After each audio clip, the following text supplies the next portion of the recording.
Hello friends, it's Alfred here. I know it's been a while since I put up a video, but I will be putting up an update video soon.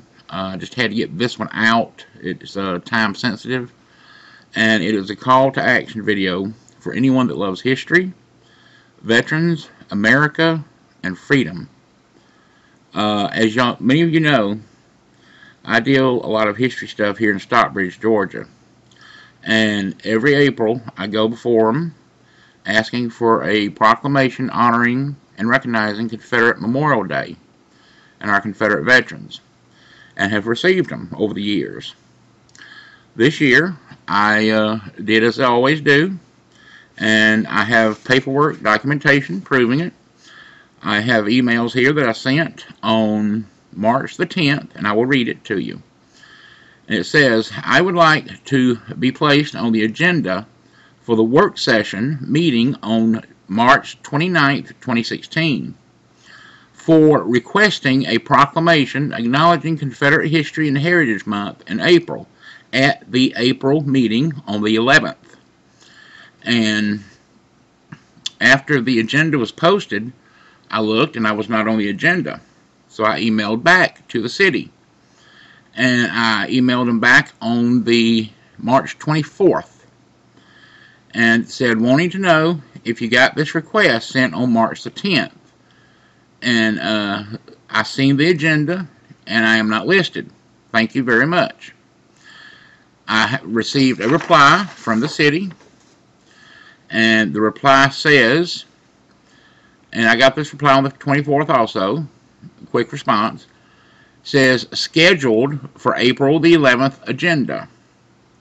And I will show you that right here, and I've redacted some of the information of the city worker because they're just doing their job. And as you can see right there, scheduled for April 11th agenda. So I went to the meeting on the 11th and had everything prepared, had my speech, which I'm going to read here later. A city employee came to me and talked to me and told me that the council had voted not to issue the proclamation. And that sort of threw me off because I was not asking for the proclamation with the email. I was asking to appear and give my speech requesting the proclamation. And so I sat in on the meeting for a little bit and just watched and learned a little few things. So no proclamation was issued by the city of Stockbridge, Georgia. And I've learned here recently, the past few days, that Henry County issued one, McDonough City issued one, and even had a event this past Saturday as part of their Main Street program.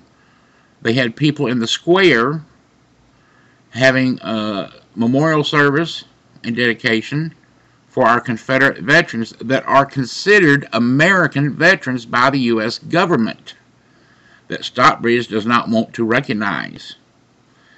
Also, by not letting me speak is a violation of my First Amendment rights as an American citizen. Now, I knew going into this I would have some problems with one, maybe two council members. There's one council member in particular that comes after me a lot on my blog. He's called me names.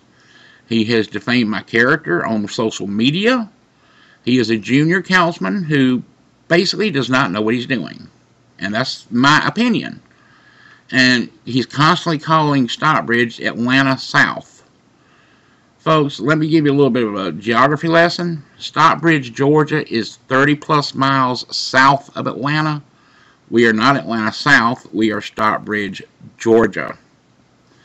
And I don't know what's wrong with the young man, if he's challenged somehow or what. But a lot of people in the county and the city consider him the village idiot is what they call him. So, but he's just one voice, but he was able to convince a majority of the council to not allow me to have my First Amendment rights.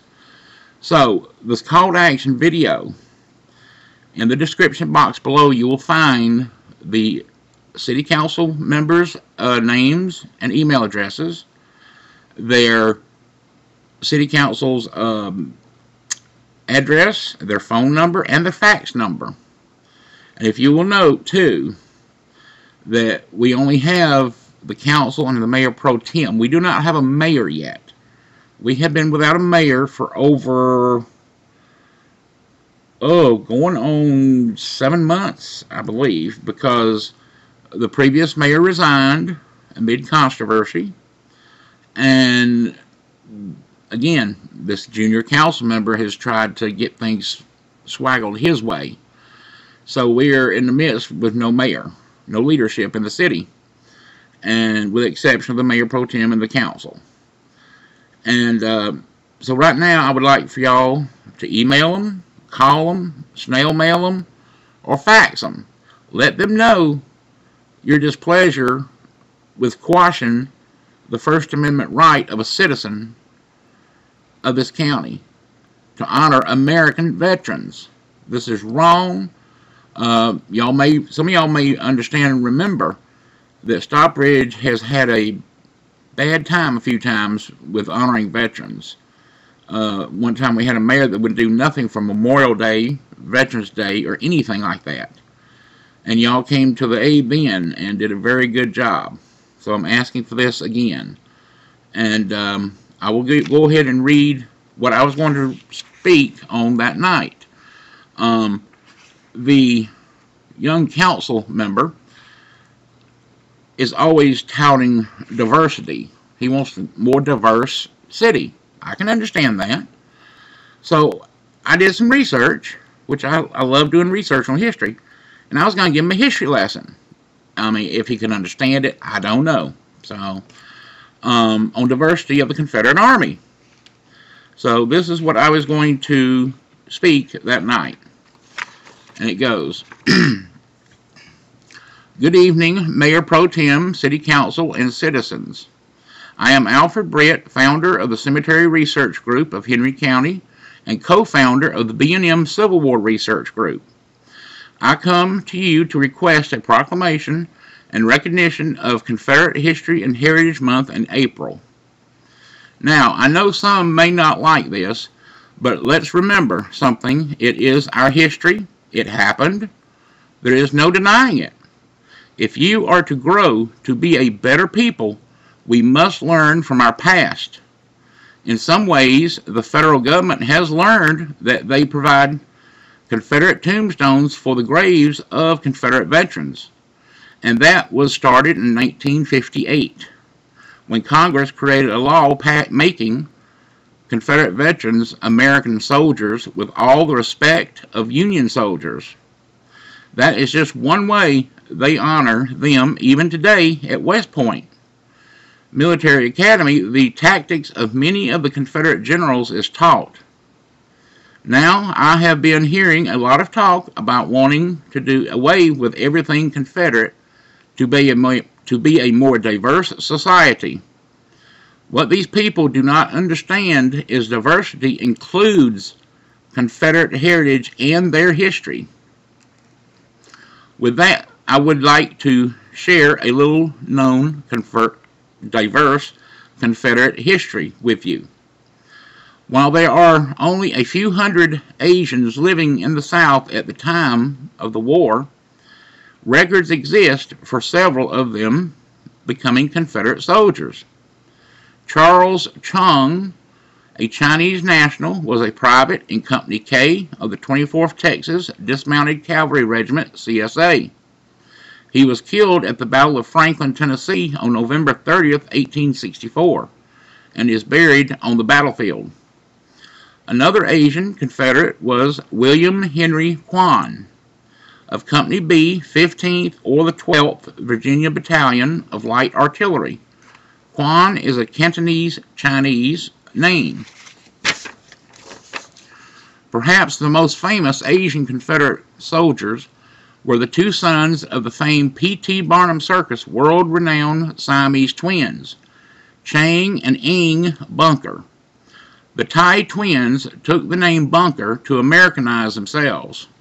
Chang and Ing joined at the chest from birth, were devoted Confederate tobacco growers living as farmers in North Carolina after they retired from the circus. In 1865, General Sherman tried to conscript or draft a most unwilling Ing for the Union Army, but could not, since Chang had not likewise been conscripted. If Sherman had known more about their family, he wouldn't have bothered to even try to draft a Bunker. So fierce was the family's devotion to the Confederacy, the twins had married the Yates sisters and had several children, rotating between their houses every few days.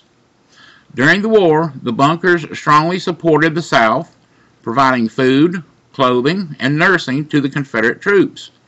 Chang's son, Christopher, served in Company I of the 37th Battalion, Virginia Cavalry. He was wounded and captured at Mooresville, West Virginia, and spent several months in a POW camp before being exchanged. He had to eat rats to keep from starving in the POW camp. Stephen Bunker, son of Ing Bunker, joined the same cavalry unit. He was wounded at Winchester, Virginia, and again before war's end. He and his brother both became farmers after the war. If we are to be a diverse society, then we must include everyone, or exclude everyone, and do away with all proclamations, as it would be hypocritical and prejudicial towards one sector of our society who only wish to have their dead ancestors remembered. Yes, this war, in large part, was dealt with Confederacy and slavery. But the vast majority of those who fought in the war did not own slaves. It is wrong to own any human being, and it is wrong to vilify the poor dirt farmer who went off to fight and to protect their state, families, and homes. Stockbridge, Georgia was a key player in the war during 1864. I humbly ask for this proclamation in their memory. Thank you for your time this evening. That is what Stockbridge did not want to hear. They didn't want to hear me at all. Like I said, they squashed my First Amendment rights as a citizen, and that is a violation of the U.S. Constitution. There are many people that I've heard in Stockbridge calling for Stockbridge to be dechartered, do away with, just unincorporate it. It may be an option we may have to go to. If the government cannot get its act together, we may have to just do that. But as I said, look in the description box below. Please call them, email them, let them know they are doing wrong and how you feel about this, because this is wrong. It's a violation. And I thank you for listening, and we'll be getting back with you later with another video. Thank you, and have a good day.